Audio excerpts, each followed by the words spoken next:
University का पहला दिन था और रैगिंग के डर से मीरा के हाथ पैर फूल गए थे।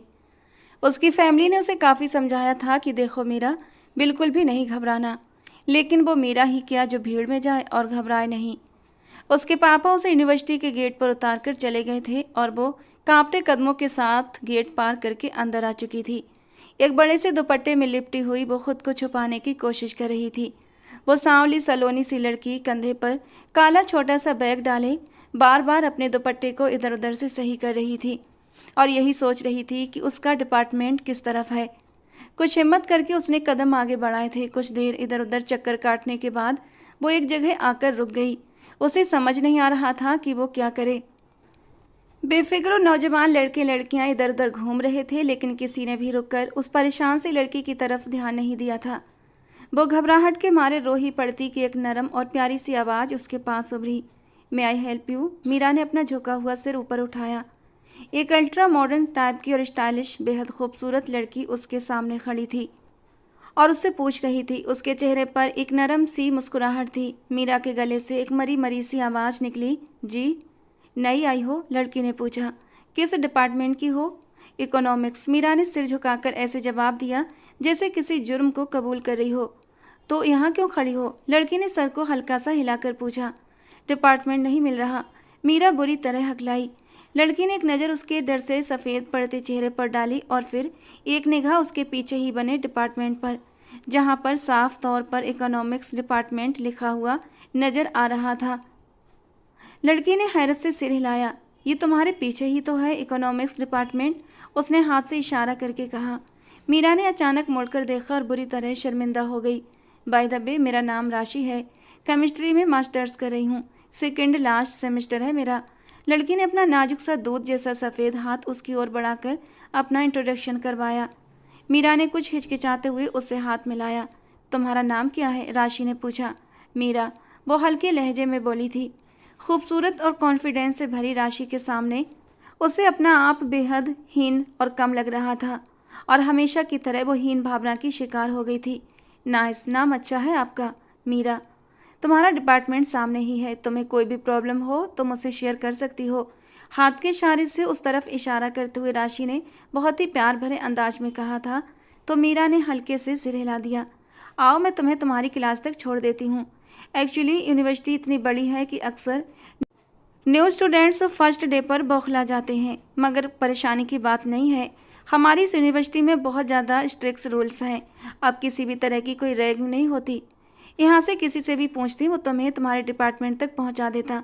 वो बिल्कुल नॉर्मल से अंदाज में बात कर रही थी और मीरा का हाथ थामे उसके डिपार्टमेंट की ओर बढ़ रही थी। मीरा की झिझक अब कुछ कम होने लगी थी।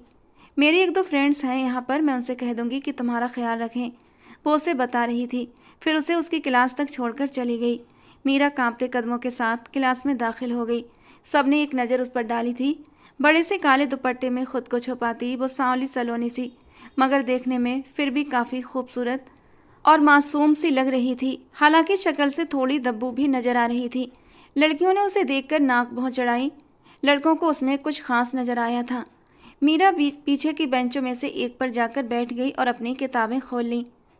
राशि यूनिवर्सिटी से घर वापस पहुंची तो उसका ध्यान उसी लड़की मीरा की ओर था। मम्मी, मैं आपको बता नहीं सकती वो कितनी इनसिक्योर और घबराई हुई लड़की थी। मुझे डर था कहीं रो न दे। राशि काफ़ी देर से अपनी माँ अर्पिता जी के कान खा रही थी। तो बेटा, आप उसके साथ दोस्ती करें और उसे गार्ड करती रहा करें। धीरे धीरे वो भी यूनिवर्सिटी में एडजस्ट हो जाएगी। अर्पिता जी ने फैशन मैगजीन के पन्ने पलटते हुए अपने ख़ास अंदाज में जवाब दिया। हाँ मम्मी, मैं तो उसे फ्रेंडशिप करने का पक्का इरादा कर चुकी हूँ। बहुत ही इनोसेंट और क्यूट सी है वो, छोटी सी लगती है, बिल्कुल किसी कॉलेज गर्ल की तरह। राशि के दिमाग पर आज सिर्फ और सिर्फ मीरा सवार थी। कौन छोटी सी लगती है?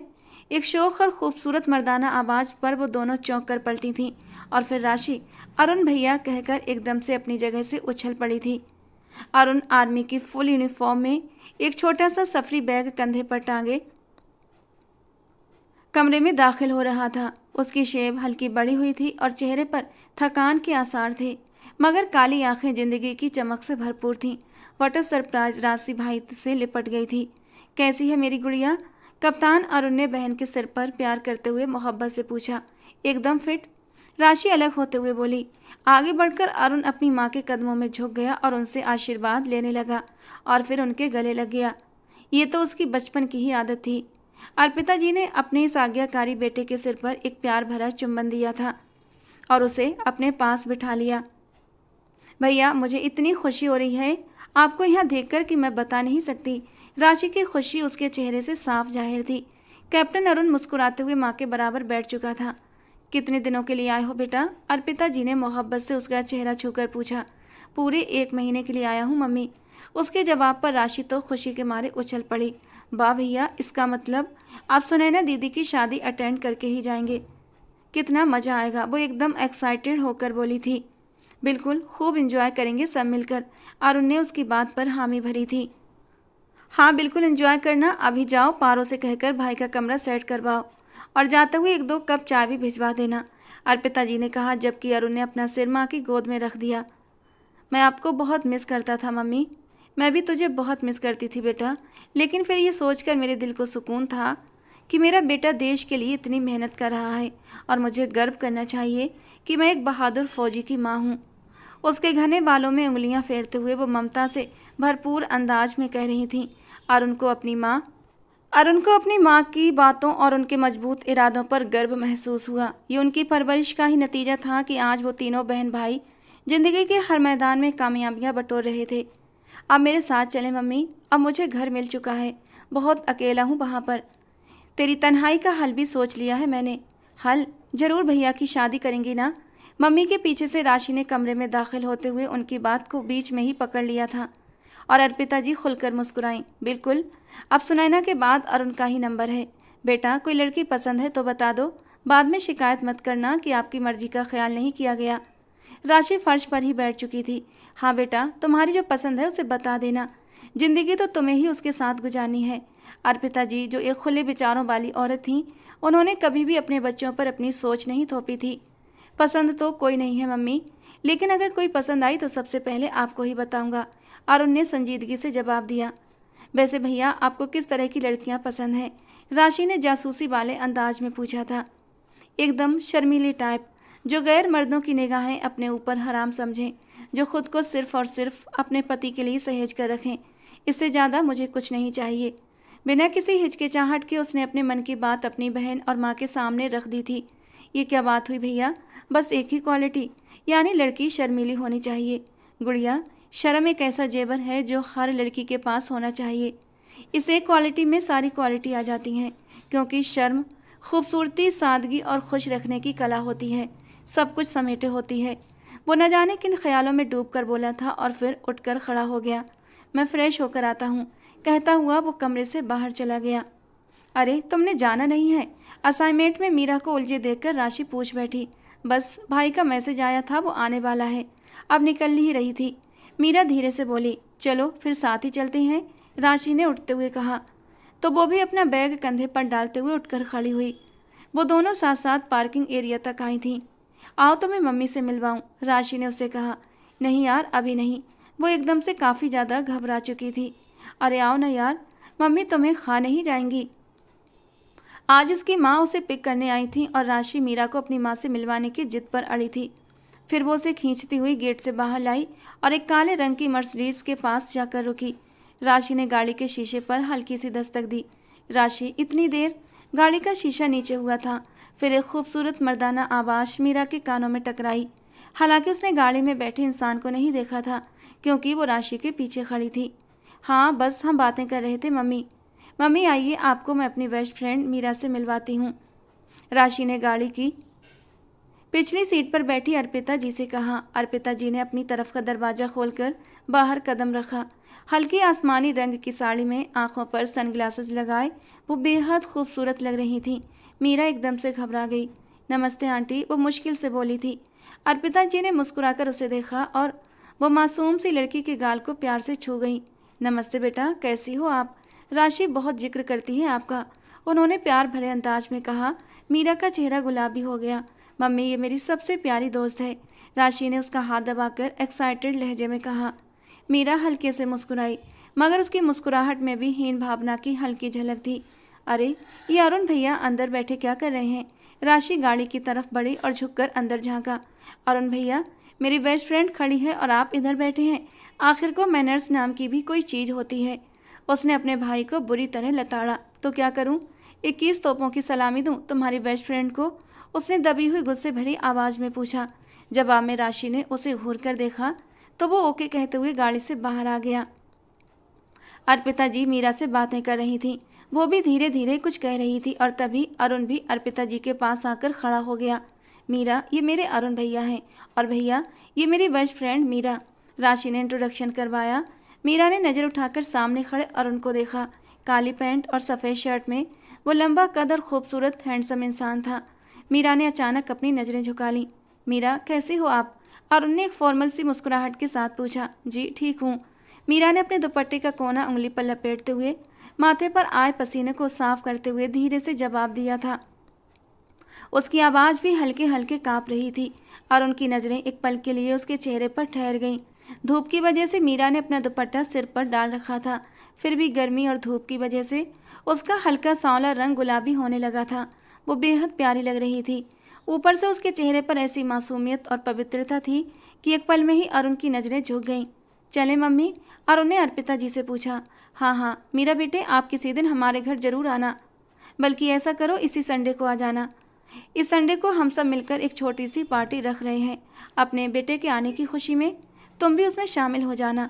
अर्पिता जी ने बड़े ही प्यार से कहा था। जी, उसने नज़रें झुकाते हुए छोटा सा जवाब दिया। अरुण की मौजूदगी उसे बुरी तरह कंफ्यूज कर रही थी और अरुण उसके घबराने पर दिल ही दिल में हैरान हो रहा था कि यूनिवर्सिटी में पढ़ने वाली कोई लड़की इतनी शर्मीली और आत्मविश्वास से खाली हो सकती है। हर सूरत में आना है तुमने, राशि ने धमकी भरे अंदाज में कहा। मीरा ने नज़रें उठाई तो उसे सामने से अपने भाई राहुल की बाइक आती दिखी तो उसकी जान में जान आई थी। मेरा भाई आ गया, वो जल्दी से बोली। उसके चेहरे पर एकदम से राहत की लहर दौड़ गई थी, जिसे अरुण ने गौर से देखा। ओके बाय, फिर मिलेंगे। राशि ने उसकी दाएं गाल को हल्के से चूम कर कहा।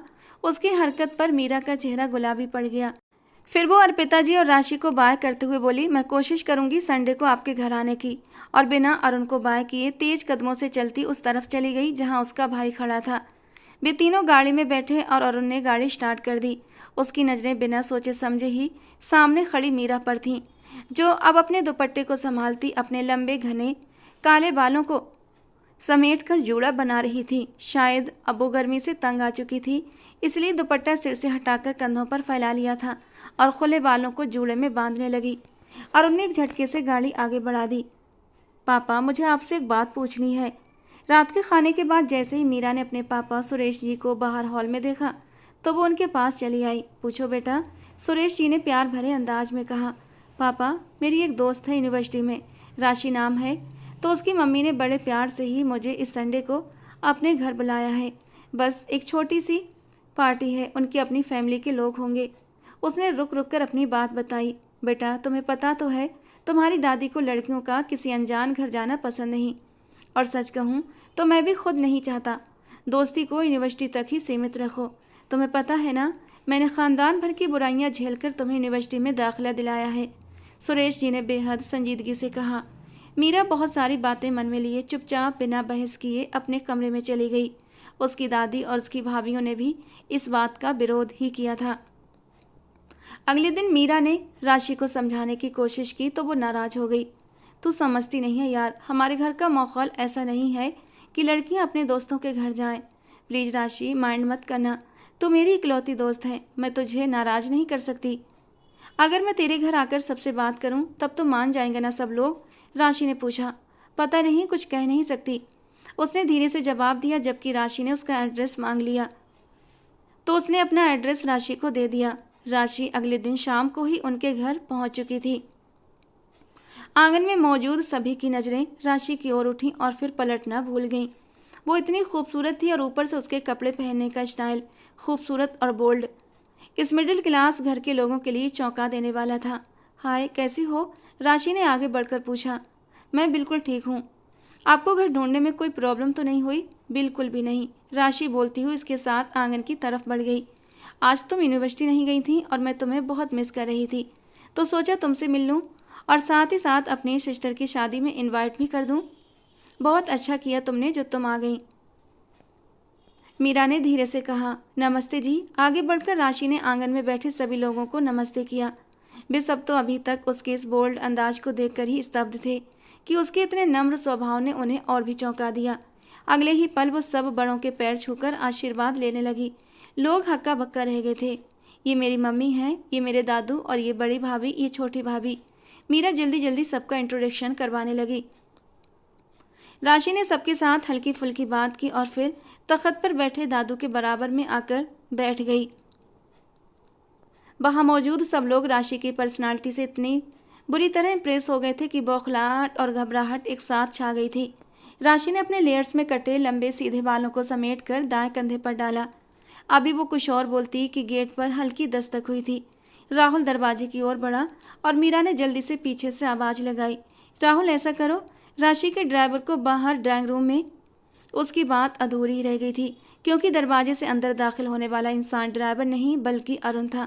राशि हंसने लगी जबकि अरुण के चेहरे से साफ जाहिर था कि वो मीरा के शब्दों को सुन चुका है। मीरा शर्मिंदगी से बुरी तरह घबरा गई। मेरे भाई को ड्राइवर मत कहो यार, राशि हंसते हुए बोली, जबकि अरुण अब अंदर आ चुका था। वहां मौजूद सभी लोगों की नज़रें उसकी तरफ उठीं और उसके लिए तारीफ के भाव उभरे। ये मेरे भाई हैं आंटी, मेरे अरुण भैया, राशि ने उठते हुए कहा, जबकि अरुण धीरे से चलता हुआ आंगन में आया। अरुण ने शिष्टता से दादू और मीरा की माँ अनीता जी को नमस्ते किया। आई एम सॉरी, मुझे लगा राशि तुम ड्राइवर के साथ आई हो, मीरा ने राशि के साथ बैठते हुए धीमी आवाज़ में कहा। इट्स ओके यार, राशि ने लापरवाही से कहा। अरे भाई, बच्चों के लिए कुछ खाने पीने को लाओ, दादी ने आवाज़ लगाई। मैं सिर्फ अपनी बहन की शादी का कार्ड देने आई हूँ आंटी। उसने अपने बैग में से खूबसूरत सा वेडिंग कार्ड निकालकर मीरा की ओर बढ़ाया। आप सब लोग जरूर आना। और हाँ आंटी, कल संडे है ना, तो कल हमारे घर पर बस एक छोटी सी पार्टी है, तो प्लीज़ आप मीरा को भेज दीजिएगा, उसने उठकर खड़े होते हुए कहा। अरे हाँ हाँ, ज़रूर आएगी, दादी ने जल्दी से कहा। सबसे मिलने के बाद वो वहाँ से निकलने लगी तो मीरा से मिलते हुए बोली, अब कोई भी बहाना नहीं चलेगा, तुम्हारी दादी और दादू दोनों मान चुके हैं और बाकी सभी भी, ज़रूर आना। और फिर संडे का दिन भी आ गया। मीरा ने हल्के गुलाबी रंग का सादा सा लंबा फ्रॉक पहना था जिसकी आस्तीनें चूड़ीदार थीं। उसने अपने लंबे बाल सुलझाकर सूखने के लिए छोड़ दिए थे। उसी वक्त नैना कमरे में दाखिल हुई। अरे वो ग्रीन वाला फ्रॉक पहनती ना, ये तो इतना सिंपल सा है। वो कमर पर हाथ रखकर उसे ऊपर से नीचे देख कर बोली थी, शादी में नहीं जा रही मैं, बस एक छोटी सी पार्टी है, वो भी उनके अपने फैमिली के लोग हैं। मीरा ने नाक चढ़ाकर कहा। अरे तो वो तुम्हारी दोस्त इतनी अमीर है, वहाँ जाकर देखना, उनके एक दो रिश्तेदार और होंगे, वो कितना बन ठन कर आए होंगे। नैना कहते हुए बिस्तर पर पाँव फैलाकर लेट गई। मैं ऐसे ही ठीक हूँ, वो धीरे से बोली। अच्छा बाबा, थोड़ा सा मेकअप तो कर लो, बिल्कुल फीका सलगम लग रही हो। मीरा ने पलटकर आईने में खुद को देखा। बड़ी बड़ी काली आंखें, ऊंची सुतवा, छोटी सी नाक और कटावदार हल्के गुलाबी होंठ। वो आमसी होते हुए भी बेहद खूबसूरत लग रही थी। अच्छा काजल ही लगा लो यार, नैना ने फिर सलाह दी।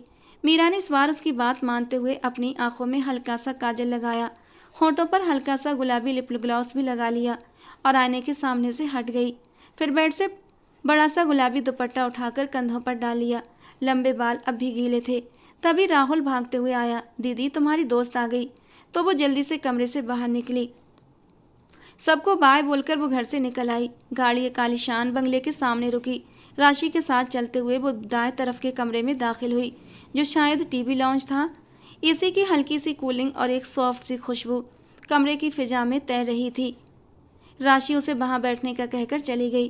वो एक नरम से सोफे पर बैठ गई और आसपास निगाह दौड़ाई। बहुत खूबसूरत और बड़ा सा कमरा था। सामने वाली दीवार पर बड़ी सी एलसीडी लगी थी जिस पर बिना आवाज़ के कोई न्यूज़ चैनल चल रहा था। मीरा की आंखों में तारीफ उभर आई।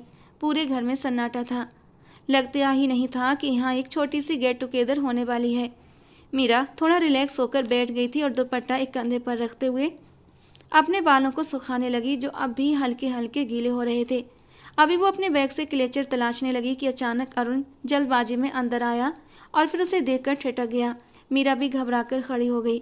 अरे आप कैसी हैं? उसने जल्दी से अपनी घबराहट पर काबू पाया।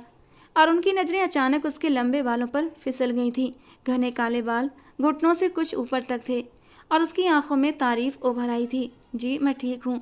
वो उसकी नज़रों से बचती हुई जल्दी से अपने बाल पीछे करके दुपट्टा दोनों कंधों पर फैला चुकी थी। बैठ जाइए, खड़ी क्यों है? अरुण ने प्यार से कहा तो वो बौखलाए हुए अंदाज में बैठ गई। अरुण भी उसके सामने बैठ गया। आप राशि के साथ आई थी? जी। कहाँ है वो? वो किसी काम से गई है। वो सिर झुकाए धीमी आवाज में बोल रही थी। सांवली रंगत में गुलाबीपन की हल्की हल्की मिलावट उसके सादे से चेहरे को बहुत खूबसूरत और मासूमियत दे रही थी। अच्छा, शायद किचन में होगी। एक्चुअली अभी कोई मेहमान नहीं आए ना। उसने अपनी एक दो कजिन्स और स्कूल कॉलेज के टाइम की एक दो फ्रेंड्स को भी इनवाइट किया है। वो हल्के फुल्के अंदाज में कह रहा था तो मीरा ने सर हिला दिया। वो उसके सामने बहुत कंफ्यूज हो रही थी। आप क्या पढ़ रही हैं? अरुण ने धीरे से पूछा। मीरा उसे कई बार बता चुकी थी कि वो मास्टर्स के फर्स्ट सेमेस्टर में है, मगर उसे याद नहीं रहा था क्योंकि वो तो मास्टर्स की स्टूडेंट्स लगती ही नहीं थी। नहीं, मैं एमएससी कर रही हूँ। अच्छा, किस सब्जेक्ट में? इकोनॉमिक्स में। गुड, बट आप मास्टर्स की स्टूडेंट नहीं लगती, काफ़ी छोटी लगती हैं आप। अरुण खुद को रोक नहीं पाया था कहने से, जबकि मीरा ने होंठ भींचते हुए सर झुका लिया। ऐसा करने से उसके दाएं गाल का डिम्पल जाहिर हो गया था और अरुण की नज़रें एक पलकों से डिम्पल में उलझ कर रह गई थीं। अगले ही पल वो भंवर फिर से गायब हो गया था। अरे अरुण भैया, आप कब आए? राशि अंदर दाखिल हुई। बस थोड़ी देर पहले आया। तुम्हारी दोस्त अकेली थी, इसलिए उसको कंपनी दे रहा था। अच्छा, हालांकि उसके चेहरे से साफ जाहिर है कि उसे ये ड्राइवर की कंपनी बिल्कुल भी पसंद नहीं आ रही है। राशि ने उसे छेड़ा। लेकिन मैनर्स भी कोई चीज़ होती है ना, उसने उठकर खड़े होते हुए धीरे से कहा। तो राशि हंसने लगी, जबकि मीरा ने सर उठाकर उसकी ओर देखा। नीली जीन्स की पैंट पर बेदाग लाइट ब्लू शर्ट पहने वो बिल्कुल फौजियों के अंदाज में खड़ा, चमकती नज़रों और मुस्कुराते हुए होंठों के साथ उसे ही देख रहा था। एक पल को दोनों की नज़रें मिलीं और अगले ही पल उन चमकती आंखों की चमक को सहन न करते हुए मीरा ने नज़रें झुका लीं। मेरी फ्रेंड को तंग मत करो भैया, मम्मी कह रही हैं जाकर बुआ और उनकी बेटियों को लेकर आओ। उनका ड्राइवर आज छुट्टी पर है। अच्छा, अगर उनका ड्राइवर छुट्टी पर है तो मैं उनका ड्राइवर बन जाऊं? ये अच्छी बात हुई। मैं छुट्टियां गुजारने आया हूं, ड्राइविंग करने नहीं। वो माथे पर बल डालकर बोला। ये सारी बातें आप मम्मी के सामने जाकर करें, तब मैं जानूं। राशि मजे से बोली। जा रहा हूँ भाई, क्या ज़माना आ गया है। इतने हैंडसम फौजी को ड्राइवर समझ लिया है लोगों ने। वो बड़बड़ाते हुए कमरे से निकल गया। राशि हंसने लगी, जबकि मीरा अपनी जगह चोर सी बन गई। वो जानती थी वो उसे ही सुना कर गया है। पार्टी शुरू हो चुकी थी। राशि ने काफ़ी लोगों से उसका इंट्रोडक्शन करवाया, फिर वो अपने मेहमानों में बिजी हो गई। वहाँ मौजूद सब लड़कियाँ और लड़के काफ़ी मॉडर्न टाइप के थे। इस पार्टी के हिसाब से उन्होंने हल्का फुल्का मेकअप भी कर रखा था और खूबसूरत स्टाइलिश कपड़े पहने थे। मीरा का सादगी से भरा वजूद उनके आगे बिल्कुल फीका पड़ चुका था। मीरा को वॉशरूम जाना था। उसने राशि से पूछा तो वो उसे ऊपर वाले कमरे में ले आई और थोड़ी देर में आने का कहकर चली गई। मीरा ने सुकून से अपने बाल सुलझाए, फिर वॉशरूम में जाकर हाथ मुंह धो लिया। अभी वो अपना चेहरा साफ कर रही थी कि कमरे का दरवाज़ा खुला और राशि का नाम लेता हुआ कोई दाखिल हुआ। पीछे देखा, तभी कमरे में अरुण दाखिल हुआ। वो पूरी तरह शर्मिंदा होकर बाहर हो गया। आई एम सॉरी, मुझे नहीं पता था कि आप इधर हैं। वो सफाई देने के अंदाज में वापस जाने को पलटा। सुनिए, वो एकदम बोली। जी। आई एम सॉरी, मैंने जानबूझकर आपको ड्राइवर नहीं कहा था, सर झुकाकर शर्मिंदगी से बोली। अरुण ने हैरानी से उसकी ओर देखा। गुलाबी फ्रॉक में मासूम सी लड़की के चेहरे पर खास चमक और मासूमियत फैली हुई थी। उसी चमक ने उसके आम से चेहरे को बहुत खूबसूरत बना दिया था। इट्स ओके, मुझे बुरा नहीं लगा था आपके कमेंट का, वो खुले दिल से बोला। मुझे लगा आपको बुरा लगा था। उसने अपनी बड़ी बड़ी पलकें उठाकर इस बार अरुण को देखा था। काजल से भरी लाइट ब्राउन आंखों में सिर्फ शर्म की दास्तान थी। मुझे बिल्कुल बुरा नहीं लगा, इनफैक्ट मैं तो काफ़ी इंजॉय कर रहा था आपकी बात को, अरुण ने हल्की सी मुस्कान के साथ कहा। तभी राशि एक नौकरानी के साथ अंदर दाखिल हुई। नौकरानी के हाथों में खाना था। राशि, मेरा लैपटॉप कहाँ है? अरुण ने कहा। अरे वो तो माँ के रूम में है। ये कहकर उसने नौकरानी से कहा, अच्छा पा, हमें चाय भी यहीं दे जाना। अच्छा अरुण भैया, मम्मी आपको बुला रही थी, वो बेड पर बैठते हुए बोली। तो वो एक नज़र मीरा पर डालकर चला गया। चलो यार, खाना खाते हैं, कसम से भूख के मारे बुरा हाल है। राशि बेड पर बैठ गई। खाने के बीच वो दोनों हल्की फुल्की बातें करती रहीं। शाम का वक्त हो चुका था। मेहमान एक एक करके जा रहे थे और तभी राशि को मीरा के जाने का ख्याल आया। मम्मी, ड्राइवर तो बुआ को छोड़ने चला गया। अर्पिता जी से पूछा तो वो भी परेशान हुई। हाँ बेटा, ड्राइवर तो चला गया। तो मम्मी, मीरा को कौन ड्रॉप करेगा? तो बेटा ड्राइवर का इंतज़ार कर लो। अरे नहीं मम्मी, इसके दादू ने बोला था कि अंधेरा होने से पहले घर आ जाए और अब तो वैसे भी काफ़ी देर हो चुकी है। मम्मी, मैं ऐसा करती हूँ, मैं मीरा को खुद ही ड्रॉप कर देती हूँ। नहीं बेटा, सुनैना की सास का फ़ोन आया था, वो कुछ ही देर में आ रही हैं, टेलर के पास जाना है और उनसे कह दो वो अपने कमरे में ही है। अर्पिता जी ने कहा तो वो एकदम भागती हुई अरुण के कमरे में आई। वो लैपटॉप सीने पर रखे आराम के अंदाज में लेटा था। अरुण भैया, मीरा को घर छोड़ आइए प्लीज़, ड्राइवर बुआ को छोड़ने चला गया है। तो ड्राइवर आधे घंटे तक आ जाएगा। अरुण की नज़रें अब लैपटॉप पर थीं। आधे घंटे तक तो वो बेचारी टेंशन ले लेकर बेहोश हो जाएगी। प्लीज़ अरुण भैया उठ जाइए, उसके घर का माहौल बहुत स्ट्रिक्ट है। अगर ज़्यादा लेट हो गई तो फिर उसे कभी भी कहीं जाने की इजाज़त नहीं मिलेगी। राशि ने विनती करने वाले अंदाज में कहा तो वो तिल मिलाकर उठ बैठा। आ रहा हूँ। कप्तान अरुण से ड्राइवर अरुण बनाकर रख दिया है तुम लोगों ने। मैं बाहर गाड़ी में बैठा हूँ, जल्दी आओ। वो चिड़चिड़ाता पल भर में मेन डोर से बाहर निकल गया। राशि मीरा को लिए बाहर आई और ड्राइविंग सीट पर वो बैठा हुआ था। Okay bye Meera. मतलब तुम नहीं चलोगी? मीरा का रंग सफ़ेद पड़ गया। नहीं, हमें टेलर के पास जाना है, सो प्लीज़ सॉरी, तुम चली जाओ अरुण भैया के साथ। राशि माफ़ी मांगने वाले अंदाज में बोली। अरुण ने झुंझलाते हुए हॉर्न बजाया तो वो कांपते कदमों के साथ गाड़ी में बैठ गई। अच्छा सुनो, मेहंदी पर जरूर आना, पिक एंड ड्रॉप दूंगी। राशि ने हंसते हुए शरारत भरे अंदाज में अरुण को देखते हुए कहा। जी ठीक है, वो धीरे से बोली, जबकि अरुण ने तुरंत गाड़ी आगे बढ़ा दी। गाड़ी में एसी की कूलिंग थी और अरुण के वजूद से उठती हल्की हल्की खुशबू। मीरा उंगलियां मरोड़ते हुए विंड स्क्रीन पर नजरें जमाए बिल्कुल खामोश बैठी थी।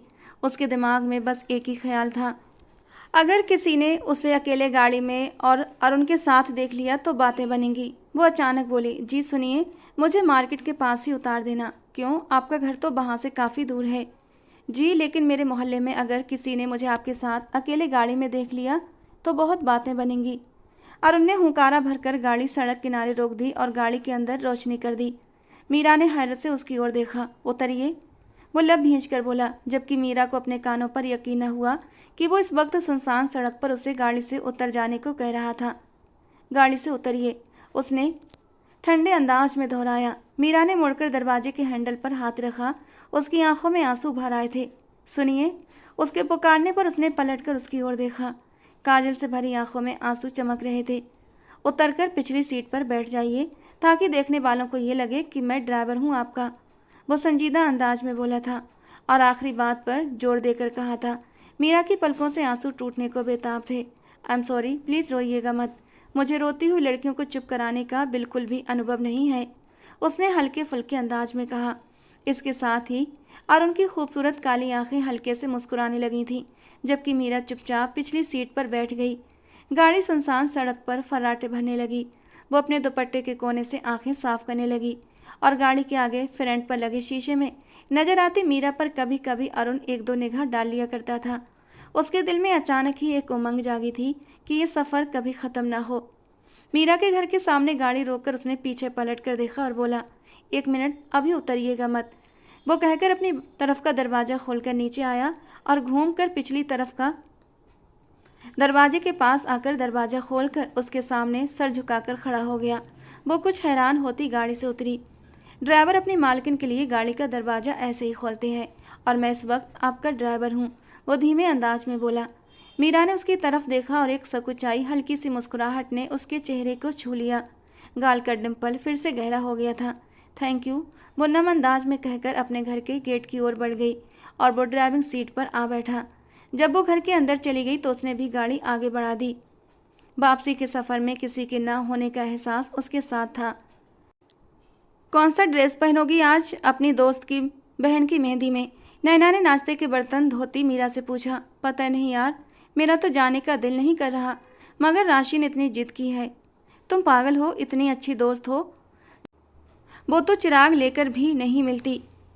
नैना ने काउंटर से टेक लगाते हुए कहा। लेकिन वो लोग इतने अमीर हैं यार, मुझे उन सबके बीच अपना आप बहुत अजनबी सा लगता है। तुम्हारा ये एहसास हीन भावना का है, यह एहसास कब ख़त्म होगा यार? नैना ने उसे खा जाने वाली नज़रों से घूरा तो वो चुप हो गई। फिर वो शाम को तैयार होकर बैठी थी कि ड्राइवर उसे पिक करने आ गया। वो ड्राइवर के साथ राशि के घर के लिए निकल आई। फार्म हाउस में मेहंदी के फंक्शन के सब इंतजाम पूरे करवाने के बाद वो घर लौटा था। फंक्शन का वक्त शाम के बाद का था और इस वक्त सूरज डूबने ही वाला था। वो अपने कमरे में आया। उसके कपड़े अर्पिता जी पहले ही निकाल कर रख चुकी थीं। जल्दी से नहा धोकर फ्रेश होकर वो तैयार होने लगा। परफ्यूम लगाने के बाद उसने कलाई पर घड़ी बांधी और अपना वॉलेट उठाकर जेब में डाला। एक हाथ में गाड़ी की चाबियां, दूसरे हाथ में मोबाइल उठाकर मैसेजेस चेक करता हुआ वो तेजी से कमरे से निकला था और फिर किसी से जोरदार टकरा गया। उसका मोबाइल उसके हाथ से छूटकर जमीन पर गिरा। सामने वाले की दबी दबी चीखों से उसके होश उड़ गए थे। ओह सो सॉरी, वो जल्दी से बोला। फिर सामने खड़ी मीरा को देखकर वो हैरान भी हुआ था। वो अपने माथे को दबाए खड़ी थी और आंखों में दर्द के मारे पानी जमा हो गया था। इंसान है या पत्थर के बने पहाड़, मेरा सिर टकराकर बुरी तरह लहूलुहान हो चुका है, वो दर्द से कराहते हुए बोली। ओ सॉरी यार, जोर से लगी क्या? और उन्हें झुककर माफ़ी मांगने वाले अंदाज में पूछा।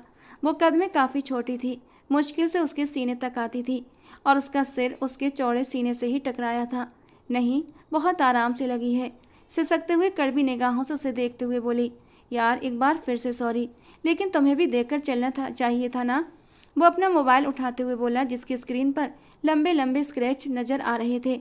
आप मुझसे टकराए हैं, मैं नहीं, वो चिड़चिड़े अंदाज में बोली। माथे में अब भी दर्द हो रहा था। ये देखिए, आपकी वजह से मेरे मोबाइल का क्या हाल हो गया। उसने भी गुस्से से चबाकर अपना मोबाइल उसके सामने लहराया। और आपके टकराने से मेरे जो माथे का हाल हुआ है उसका क्या, वो कड़वे अंदाज में बोली। और ये बात सही थी, उसके माथे पर हल्का लाल निशान साफ नजर आ रहा था। गलती तो खैर आपकी भी है, वो कंधे उचकाकर बेपरवाही से बोल पड़ा। तो वो गुस्से से पांव पटकती चली गई।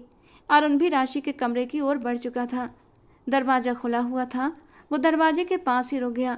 राशि ड्रेसिंग टेबल के सामने खड़ी अपने मेकअप को आखिरी टच दे रही थी, जबकि मीरा बेड के किनारे रूठी रूठी सी बैठी थी। राशि, कैमरा चार्ज कर लिया था ना? अरुण ने अंदर दाखिल होते हुए पूछा। हाँ, वो बेड साइड टेबल पर पड़ा है। वैसे कैमरे का क्या करना है? अपना फोटोग्राफर नहीं होगा क्या? राशि अपनी लिपस्टिक का शेड चेक करते हुए बोली थी। यार होगा, मगर मुझे खुद पिक्चर्स बनाने का शौक है। कहते हुए बेड साइड टेबल से कैमरा उठाते एक शरारती सी मुस्कुराहट मीरा की ओर उछाली थी और वो पीठ मोड़कर बैठ गई। जल्दी से रेडी होकर आओ, सब गाड़ियाँ जा चुकी हैं, मैं सिर्फ 15 मिनट वेट करूँगा, वो राशि से कहकर कमरे से निकल गया। मीरा उसके जाते ही आईने के सामने आकर खड़ी हुई और अपने माथे पर जाहिर होता निशान देखने लगी। राशि जो अपना मेकअप पूरा कर चुकी थी उसकी ओर देखने लगी। ये देखो, मीरा ने उसकी तरफ अपना माथा किया। अरे ये क्या हुआ?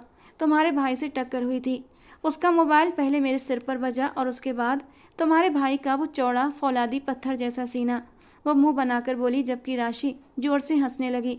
अच्छा चलो मुंह मत बनाओ, हल्का सा मेकअप कर देती हूँ, तुम्हारा ये निशान छुप जाएगा, राशि ने कहा। फिर उसके ना करने के बावजूद भी उसका हल्का सा मेकअप कर दिया। मीरा ने अपने बालों को जूड़े में लपेटा, दुपट्टा अच्छी तरह खुद पर डालकर राशि के साथ बाहर पोर्च तक आई। राशि फ्रंट सीट पर बैठी, जबकि मीरा पिछली सीट पर बैठ गई और गाड़ी चल पड़ी। अरुण भैया, आपने मीरा को टक्कर क्यों मारी? राशि ने मजाक के अंदाज में पूछा। तौबा तौबा, भला मैं इतनी बड़ी गुस्ताखी कर सकता हूँ? असल में हम दोनों अचानक ही एक दूसरे से टकरा गए थे। क्यों मीरा, यही हुआ था ना? वो शरारती मूड में था, वो कुछ नहीं बोली, जबकि मुंह फुलाए बैठी रही और खिड़की से बाहर देखने लगी। फंक्शन में राशि की और भी दोस्तें आई हुई थीं। उनमें से एक दोस्त प्रिया, जो उसके कॉलेज टाइम की थी, वो अरुण के कुछ ज़्यादा ही करीब होने की कोशिश कर रही थी। और ये देखकर पता नहीं क्यों मीरा को बिल्कुल भी अच्छा नहीं लग रहा था। दिल में जैसे सन्नाटे उतर रहे थे। नहीं, तुम उस इंसान के बारे में नहीं सोच सकती, वो कभी तुम्हारा नहीं हो सकता। तुम कहाँ ज़मीन की खाक और वो आसमान का चांद। उसके दिल ने उसे याद दिलाया और फिर वो बाकी फंक्शन बड़ी मुश्किल से गुजार पाई। वहाँ से घर वापस आई तो सामने एक तूफान खड़ा था। उसकी बुआ घर पर मौजूद थी। उसे देखते ही वो उठकर ऊंची ऊंची आवाज़ में चिल्लाने लगी। अरे, हमारे घर में कभी ऐसा हुआ था कि आधी आधी रात को लड़कियां घर से बाहर रहें और फिर ड्राइवर के साथ घर लौटें? बहुत खुली छूट दे दी है भैया ने। ये ना हो किसी दिन तुम्हारे सारे सपनों पर खाक डाल दे, फिर सिर पकड़कर बैठे रहना। इस जैसी लड़कियां जब अपने कदम बाहर रखें तो कब बहक जाएं कुछ पता नहीं चलता। मैं आपसे अपने देवर के रिश्ते की बात कर रही थी ना। अब विजय चाहता है कि ये शादी इसी महीने हो जाए। अरे, मेरे देवर ने तो जब से इसे गाड़ियों में आते जाते देखा है तब से ही वो बेचारा परेशान है। आज मुझे बताया कि आधी रात को ये घर से बाहर थी। मैं तो भागी भागी चली आई। अब बस बहुत हो गया, ये दोबारा मुझे बाहर जाती हुई दिखाई ना दे और आप जल्द से जल्द शादी की तैयारियां करें, क्योंकि शादी 1 महीने के अंदर अंदर होगी। 1 महीना काफ़ी है आप लोगों को दहेज वगैरह तैयार करने के लिए। बस शादी की तैयारी के साथ साथ दहेज की भी तैयारी करते रहना। दहेज की लिस्ट मैं आपको दे दूंगी। वो लगातार बोलती जा रही थी और सब लोग नजरें झुकाए बैठे थे। मीरा को तकलीफ हुई थी कि किसी ने भी आगे बढ़कर उसका साथ नहीं दिया था। वो रोती हुई वहां से अपने कमरे में जाकर पूरी रात रोती रही। रोते रहने की वजह से अगली सुबह वो बुखार में तप रही थी और शायद विजय जैसी गिरी हुई सोच वाले इंसान से शादी करने का डर भी उसके दिमाग पर बुरी तरह सवार था, जिसने उसे झंझोड़ कर रख दिया था। आज सुनैना की बारात थी और अरुण सुबह से काफ़ी बिजी था। होटल में सारे इंतजाम वही देख रहा था। कुछ देर बाद बारात भी आ चुकी थी, मगर जिसका इंतजार था वो अभी तक नहीं आई थी। उसने कितनी बार दरवाजे की ओर देखा था कि शायद वो आ जाए। फिर वो पलटा और तेजी से ब्राइडल रूम की ओर बढ़ा। दरवाजा लॉक करके अंदर दाखिल हुआ तो सुनैना और राशि सेल्फी ले रही थी। बहुत प्यारी लग रही है मेरी गुड़िया, वो सुनैना का माथा चूमते हुए बोला। थैंक यू भैया, अब आप भी जल्दी से मामा को बहू दे दें। वो मुस्कुराकर बोली, हाँ बहुत जल्दी, भगवान ने चाहा तो। वो हल्का सा मुस्कुराया और फिर राशि का हाथ थामकर बाहर ले गया। राशि, तुम्हारी दोस्त क्यों नहीं आई? कौन सी वाली? वो हैरानी से बोली। वही जो मासूम सी है, क्या नाम था उसका? हाँ मीरा, वो जल्दी से बोला। नहीं वो नहीं आई, दरअसल मैंने फ़ोन किया था, उसकी माँ ने बताया कि उसे बहुत ज़्यादा बुखार है तो वो नहीं आ सकती। मैंने बात भी की थी उससे, उससे तो बात भी नहीं हो रही थी, उसकी आवाज़ बुखार की वजह से काँप रही थी। मीरा ने बताया तो उसके अंदर जैसे बेचैनी सी बढ़ने लगी। चलो अच्छा ठीक है, वो धीरे से बोला और फिर बाहर मेहमानों को अटेंड करने चला गया। मगर उसका दिल न जाने क्यों उदास था। विदाई के वक्त जब वो लोग घर लौटे तो उसने कपड़े चेंज कर लिए, सोफे पर बैठकर अपना सिर पीछे की ओर टिका दिया और उसी के बारे में सोचने लगा। फिर 3 दिन लगातार गुजर चुके थे और वो आज दोस्तों के साथ घूमने चला गया था। जब वो वापस आया तो राशि तैयार हो रही थी। तुम कहीं जा रही हो? उसने हैरानी से पूछा। भैया आज मीरा की मंगनी है तो वहीं जा रही हूँ। उसके बाद अरुण को ऐसा महसूस हुआ कि पूरा आसमान उसके सिर पर गिर पड़ा है। क्यों इतनी जल्दी मंगनी? कुछ हुआ था क्या? नहीं मुझे नहीं पता, वो तो बस उसकी बहन का फ़ोन आया था कि उसकी मंगनी है और उसकी बहन पार्लर जाना नहीं चाहती तो आकर मैं उसे तैयार कर दूं। उसने मुझे यह भी नहीं कहा कि मेरी मंगनी पर आ जाना। पता नहीं क्या बात है, राशि जवाब देती हुई बोली। बेटा हमारा ड्राइवर तो नहीं जा सकता क्योंकि उसकी पत्नी की तबीयत खराब है और वो उसे हॉस्पिटल लेकर गया है। तो तुम गाड़ी चला लोगी? अर्पिता जी ने अंदर आते हुए पूछा। चला लूँगी मामा, मगर फिर आप ही रोइएगा, यहाँ ना मार देना वहाँ ना मार देना, वो सिर खुजलाते हुए बोली। अच्छा चलो छोड़ो, अरुण आ गया है ना, ये हमें ले जाएगा। अर्पिता जी ने पत्थर की तरह जमे खड़े अरुण से कहा तो वो चुपचाप अपने कमरे की ओर बढ़ गया। दिल में गहराई से सन्नाटे उतरने लगे थे। कुछ देर बाद ही वो लोग मीरा के घर पहुंचे। बाहर आंगन में ही मेहमानों के बिठाने का इंतजाम किया गया था। वे लोग अभी बैठे ही थे कि किसी औरत के चिल्ला चिल्लाकर बोलने की आवाज़ें आने लगीं। अरे ये क्या इंतजाम किया है तुम लोगों ने? किसी होटल में नहीं कर सकते थे क्या? अरे ऐसा लग रहा है जैसे किसी मरण में आ गए हैं। अरे मेरे इकलौते देवर की मंगनी हो रही है, क्या इज्जत रह जाएगी मेरी ससुराल में?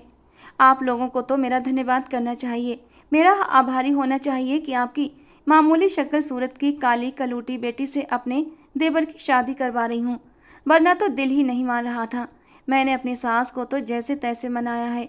और हाँ, एक बात कान खोलकर सुन लो, शादी पर मुझे और मेरी सास को 2 तोले के झुमके चाहिए। वो बनवा लिए हैं ना आपने? वो औरत चिल्ला चिल्ला कर बोल रही थी और उसके बोलने के अंदाज और बातों से साफ समझ आ रहा था कि वही मीरा की बुआ है। कितनी घटिया औरत है। तौबा तौबा, अरे अपने ही भाई के घर में इस तरह की बातें कर रही है। बहनें तो अपने भाइयों पर जान देती हैं, इसे अपने भाई का जरा भी एहसास नहीं। अरे तेरा भाई तुझे और तेरी सास को 2 तोले सोना कहाँ से ला कर देगा? पता नहीं मैंने क्या खाकर तुझे पैदा किया था, जो मेरे घर तुझ जैसी डायन बेटी पैदा हुई, जो अपने ही भाई के घर में डाका डालना चाहती है। अरे अपने ही अपनों के काम आते हैं और कोई दहेज और सोना नहीं मिलेगा। मेरा बच्चा सारी ज़िंदगी मेहनत करता रहा, पहले बहनों की शादियां करवाईं और अब बेटियों की बारी है। ज़िंदगी भर उसने सुख की सांस नहीं ली और आज भाई का साथ देने की बजाय अपनी ससुराल का साथ दे रही है। तू तो डायन है, डायन। मीरा की दादी अपनी बेटी की बातें बर्दाश्त न कर पाईं और बुरी तरह फट पड़ी। वहाँ पर एक जंग सी शुरू हो गई। सब लोग दिलचस्पी से देख रहे थे। मैं अब अपने देवर का रिश्ता यहाँ नहीं करूँगी, उसके लिए लड़कियों की कमी नहीं है। मैं भी देखती हूँ आपकी काली कलूटी बेटी को कौन सा शहजादा बिहाने आता है और कौन उसे दहेज के बिना लेकर जाता है। अरे ऐसी शक्ल को तो कोई लाखों में भी लेकर न जाए। बुआ ने फिर से जहर उगला। बस बहुत हो गया। मैं अपनी बेटी बेच नहीं रहा जो ऐसी बातें कर रही हो। शर्म आनी चाहिए, अपनी ही भतीजी के बारे में इस तरह की बात कर रही हो। भगवान ने तुम्हें बेटी दी होती ना तो तुम्हें बेटियों के दुख मालूम होते। सुरेश जी ने इस बार कड़क अंदाज में कहा, मगर उनके लहजे में आंसुओं की नमी थी। हाँ हाँ, मैं ही बुरी हूँ तो बस ख़त्म करें फिर ये सब बातें। जहाँ करना है ना अपनी बेटी का रिश्ता करें। मैं भी देखती हूँ कौन लेकर जाता है इसे। वो औरत बोली तो अरुण को बर्दाश्त ना हुआ। वो एकदम से उठा। अंकल, अगर आप इजाज़त दें तो मैं आपकी बेटी से शादी करना चाहता हूँ और इस दुनिया को बताना चाहता हूँ कि ज़रूरी नहीं बेटियों के घर दहेज और पैसों से बचते हैं। ये नसीब की बात है और भगवान जिसके नसीब में जो लिखता है उसे वही मिलता है। उसकी बात पर अर्पिता जी और राशि एकदम हैरान हुए। बेटा, ये वक्त जज्बाती बातों का नहीं है। तुम ऐसे किसी भी लड़की से शादी कैसे कर सकते हो? अर्पिता जी ने धीरे से पूछा। माँ, मैं बहुत सोच समझ कर ये फैसला कर रहा हूँ और जिस तरह की पवित्र और शर्म की मूरत में ढली मैं लड़की चाहता था, मीरा वही है और मैं इसे शादी दिलो जान से करना चाहता हूँ। लेकिन आपकी इजाज़त भी मुझे चाहिए। वो अपनी माँ के कदमों में बैठते हुए बोला। सब लोग हैरत से मुंह खोले देख रहे थे। फिर अर्पिता जी हल्के से मुस्कुराईं और सिर हाँ में हिला दिया। कुछ ही देर में जहाँ मंगनी होने जा रही थी अब वहाँ शादी का इंतजाम हो गया था, क्योंकि वो अब और देर नहीं करना चाहता था। सीधे सीधे मीरा को अपना बनाकर वो उसे यहाँ से लेकर चले जाना चाहता था। राशि तो बहुत ज़्यादा एक्साइटेड हो गई थी। उसे तो यकीन ही नहीं आ रहा था, मगर मीरा एकदम पत्थर बनी बैठी थी। मीरा के माँ बाप भाई बहन बहुत ज़्यादा सुकून से और खुश दिखाई दे रहे थे, मगर दूसरी तरफ बुआ चीखती चिल्लाती वहाँ से निकल गई थी। अगर आपकी इजाज़त हो तो मैं विदाई अभी इसी वक्त चाहता हूँ। दरअसल मेरी 15 दिन के बाद वापसी है, तो मैं काफ़ी समय के बाद वापस आता हूँ, लगभग 2-3 महीने के बाद। इसीलिए मैं इससे पहले ही शादी करके मीरा को अपने साथ ले जाना चाहता हूँ। और उन्हें सुरेश जी से कहा, लेकिन बेटा कुछ लेन देन तो होना ही चाहिए ना। इस तरह कैसे बेटी को खाली हाथ विदा कर दूँ? लोग क्या कहेंगे कि बोझ थी हम पर। सुरेश जी ने कहा, अंकल, खराबी बताऊं कब पैदा होती है? जब हम लोगों की आंखों से देखते हैं और कानों से सुनते हैं। ये लोग आपकी ना खुशी में खुश हो सकते हैं ना ही आपके गम में उदास। इसीलिए लोगों की फिक्र करना छोड़ दीजिए।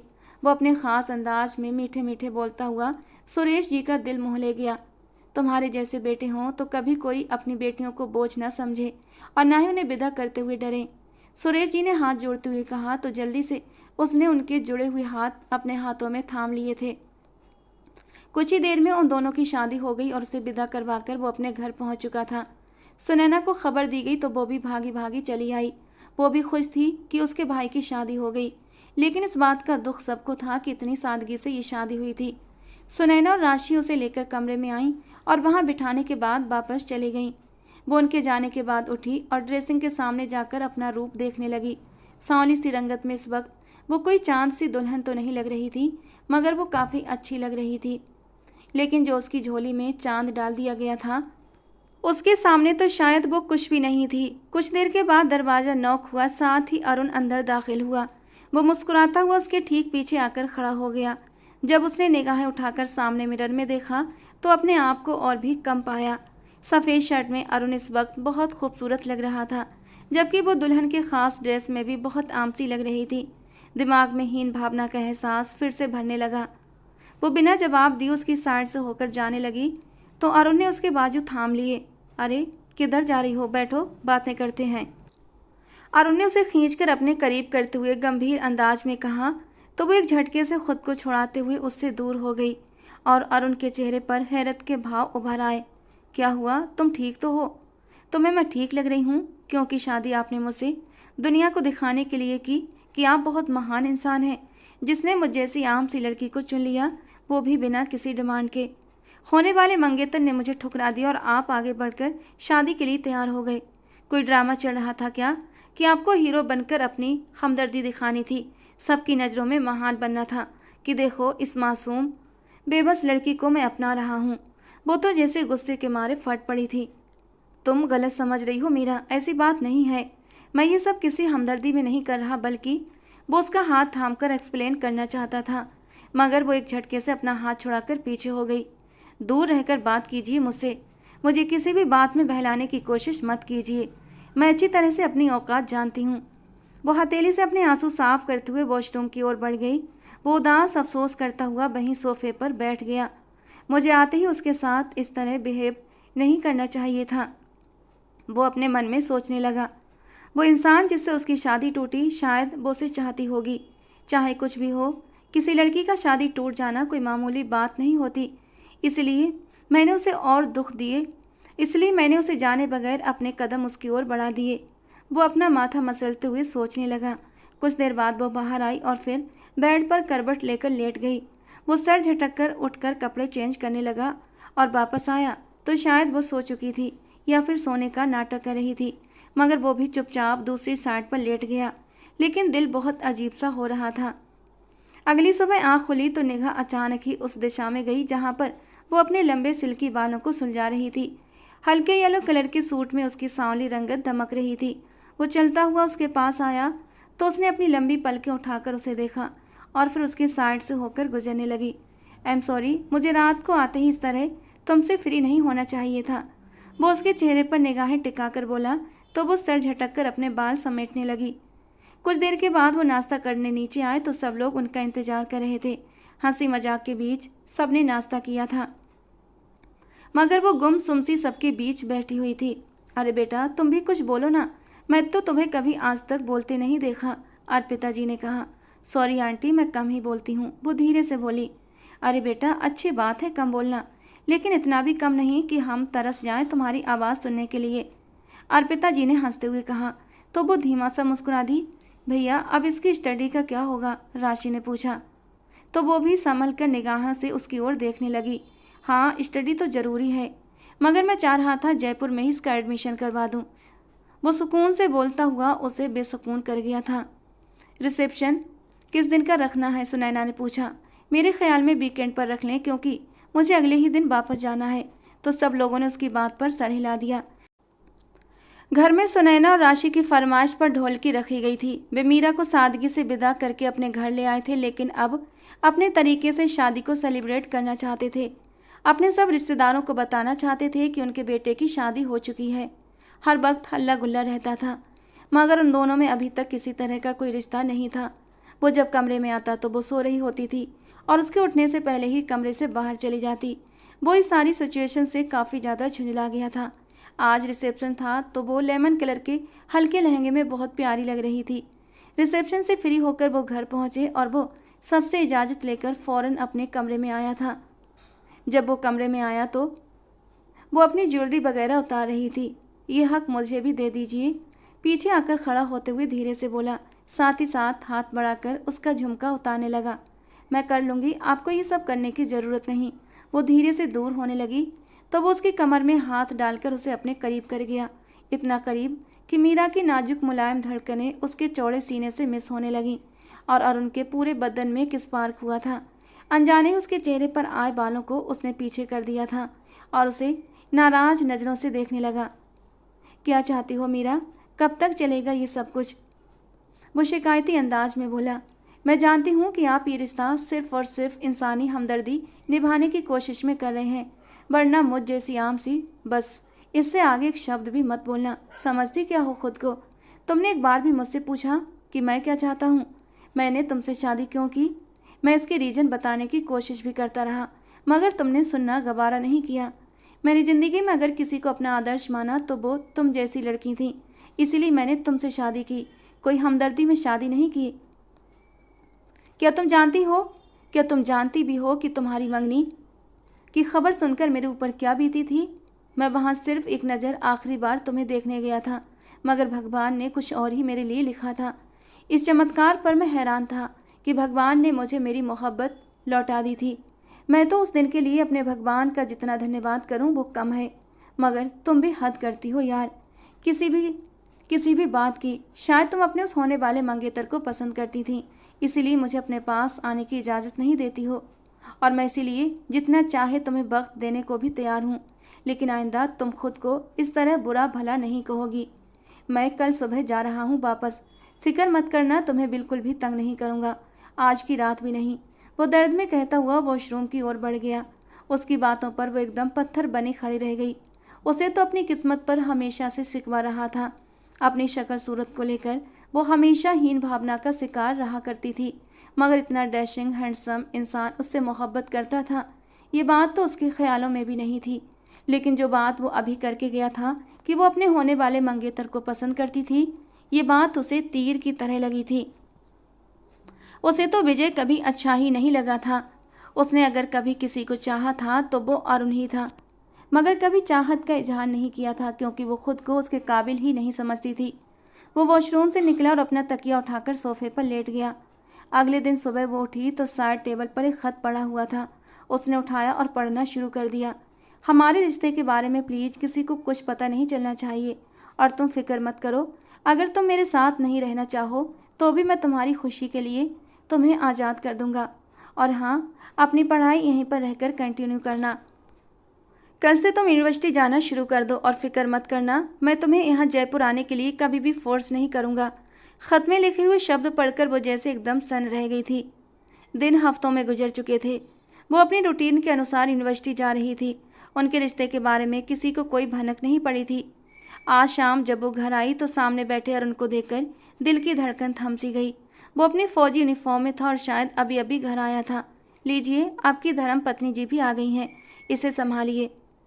और वो उंगलियां मरोड़ते हुए उसके सामने जाकर खड़ी हो गई थी। बोलने की हिम्मत नहीं हुई थी। उसने एक नज़र उस पर डाली। मैं कमरे में जा रहा हूँ, एक कप कॉफ़ी भेज देना। कहता हुआ वो कमरे की ओर बढ़ गया और वो कॉफ़ी बनाने के लिए किचन में चली गई। कॉफ़ी बनाकर कमरे में आई तो वो फ्रेश हो चुका था और सोफे पर बैठा हुआ था। तुमने ये तकलीफ़ क्यों की, किसी नौकर से कह देती। उसके हाथ से कप मांगते हुए वो धीरे से बोला तो वो अपने होंठ भींच कर रह गई। आप नाराज़ हैं मुझसे? रात को डिनर के बाद वो विंडो के पास खड़ा चाय पी रहा था जब वो उसके पास आकर बोली थी, नहीं, क्योंकि नाराज़ तो उनसे हुआ जाता है जिनसे दिल का कोई रिश्ता होता है। वो बेरुखी भरे अंदाज में बोला तो मीरा की आंखें नम होने लगीं। फिर वो एकदम से उसे पीछे से लिपट गई और अरुण तो एकदम सन्न रह गया था। मुझे माफ़ कर दें, मैंने बहुत गलत किया आपके साथ, लेकिन मैं बहुत डर गई थी। बचपन से बस अपने लिए नेगेटिव बातें सुनी थी कि ये बदसूरत है, कम सूरत है, काली है। ये सुन सुनकर मैं जैसे खुद को कम समझने लगी थी। वो उसकी पीठ से सर लगाकर रोते हुए बोली। वो धीरे से उसे अपने पीछे से हटाते हुए पलटा और उसके हाथ थामकर अपने करीब कर गया। मीरा, भगवान की बनाई हुई कोई भी चीज़ बदसूरत नहीं होती, इंसान तो बिल्कुल भी नहीं। भगवान ने इंसान को बड़े ही प्यार से बनाया है और यही उसकी खूबसूरती है। दूसरी बात, लोग क्या कहते हैं उसको दिल पर लगाना, ये सबसे बड़ी खराबी है। मैंने उस दिन तुम्हारे पापा को भी यही बोला था, आज तुमसे बोल रहा हूँ। लोग हमें किसी हाल में जीने नहीं देते। कुछ भी कर लो, लोग कमियां तलाश कर लेते हैं, क्योंकि लोगों का काम ही यही है। तुम खुद को देखो कि तुम कैसी हो। तुम्हें तुम्हारी नज़रें खूबसूरत बनाती हैं, ना कि किसी और की। अगर नहीं देखा तो चलो खुद को छोड़ दो। आज मैं तुम्हें अपनी नज़रों से बताता हूँ कि तुम कितनी हसीन हो। तुम कैसी हो, देखो, ये मोटी मोटी सी काली आँखें जिनकी लंबी पलकें इस कप्तान की धड़कनों को बढ़ा देती हैं। वो उसके चेहरे को हाथों में भरते हुए खुमारी भरे अंदाज में बोला। फिर बारी बारी उसकी आंखों पर अपने होंठ रख गया, जबकि वो शर्म से सिमट गई थी। और देखो, मेरी जरा सी शरारत से ये शर्म की फैली हुई हल्की लाली जो किसी भी मेकअप को मात देती है। वो उसके गालों को चूमते हुए बोला। उसकी बेबाकियों पर वो कांपने लगी थी। और देखिए इन रेशमी बालों को, जिनकी खुशबू मेरे दिल को एक नया सुकून देती है। उसके जूड़े में कैद बालों को खोलते हुए हाथ में भरकर अपने लबों से लगाते हुए बोला तो वो घबराकर उसके चौड़े सीने में अपना चेहरा छुपा गई। वो हल्के से मुस्कुराता हुआ उसे अपनी बाहों में ले गया। मुझे भी आपसे कुछ कहना है, उसने सर उठाकर कहा। हाँ बोलो, वो उसके पंखुड़ी से लबों को देखते हुए बोला। मैं अपने उस होने वाले मंगेतर से मोहब्बत नहीं करती थी। मेरी तो जान जा रही थी कि मेरी उस बदतमीज़ से शादी होने वाली है। आपको पता है, जब आप राशि की दोस्त प्रिया के करीब हो रहे थे उस दिन सुनैना दीदी की शादी में, तो मुझे बहुत बुरा लगा था। मैं जान ही नहीं पाई कि मैं कब कैसे आपको पसंद करने लगी थी। वो धीमे अंदाज में बोली, जैसे अपने किसी जुर्म का इकरार कर रही हो, मगर उसका ये इकरार तो जैसे अरुण को नई जिंदगी दे गया था। वो दोबारा से उसके चेहरे को अपने हाथों में भरकर उसे दीवानों की तरह देखने लगा। फिर से कहो मीरा, जो अभी तुमने कहा कि तुम मुझे पसंद करती थीं, वो दीवानगी भरे अंदाज में बोला। तो इसके इस अंदाज पर वो शर्म से लाल हो गई। मैं आपसे मोहब्बत करने लगी हूँ, जब आपको पहली बार देखा था तब से ही, और आज इस यूनिफॉर्म में देखकर तो मेरी मोहब्बत आपके लिए और भी ज़्यादा बढ़ गई है। और आप बहुत अच्छे लग रहे हैं, बहुत हैंडसम, बहुत क्यूट हैं आप, और बहुत खूबसूरत भी। वो अब की बार मुस्कुराकर बोली तो वो हंस पड़ा। ये तो तुम्हारी निगाहों का कमाल है मैडम, वो बोला। फिर अपने अंगूठे से उसके लबों को हल्के से रब करने लगा।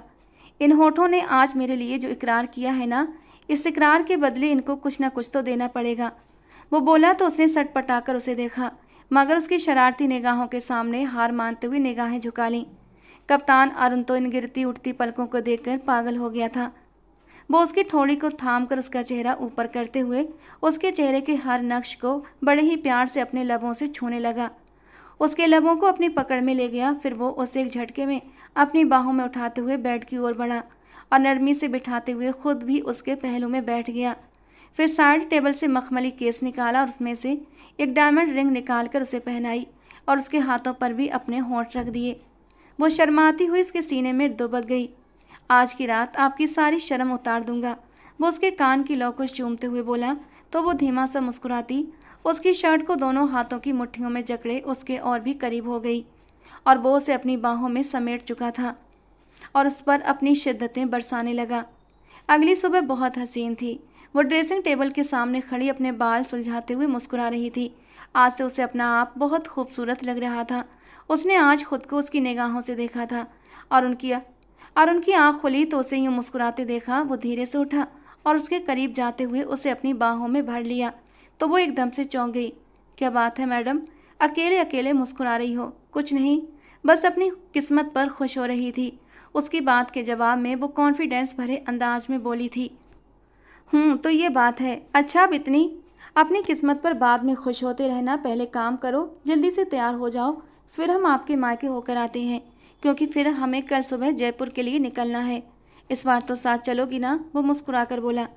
मैं तो पहले भी जाना चाहती थी, आपने मेरी बात ही नहीं सुनी, नाराज होकर चले गए थे। वो रूठे अंदाज में बोलती सीधा और उनके दिल में उतरती महसूस हुई। अच्छा जी, अगर ऐसी ही बात थी तो कहा क्यों नहीं? वो उसका रुख अपनी ओर करते हुए बोला। आपसे डर लग रहा था, बहुत गुस्से में थे आप, वो मुंह लटकाकर बोली। तो वो हल्के से मुस्कुराते हुए अपने होठों से उसके गालों को छू गया और वो शर्माती हुई उसके सीने से लग गई। फिर वो उसे तैयार होने के लिए कहकर वॉशरूम चला गया। कुछ देर के बाद वो फ्रेश होकर नीचे आई और अर्पिता जी को बताने के बाद वो उसकी फैमिली से मिलने चले गए। सब लोग उन्हें देखकर काफ़ी खुश हुए थे। उसकी फैमिली और उनके सामने बिछी जा रही थी। उनकी मोहब्बतें देखकर वो बस मुस्कुरा रहा था। फिर सबसे इजाज़त लेकर शाम को वो लोग घर वापस आए और फिर जयपुर जाने की तैयारियां करने लगे। अगले दिन सुबह सुबह वो लोग जयपुर के लिए निकल गए थे, ज़िंदगी के एक नए सफ़र की ओर, जहां सिर्फ और सिर्फ खुशियां उनका इंतज़ार कर रही थीं। दोस्तों, कहानी कैसी लगी ज़रूर बताना। पसंद आई हो तो प्लीज़ लाइक करना। हमारी कहानियाँ सुनने के लिए हमारे चैनल को सब्सक्राइब जरूर करना। मिलते हैं दोस्तों अगली किसी नई कहानी में।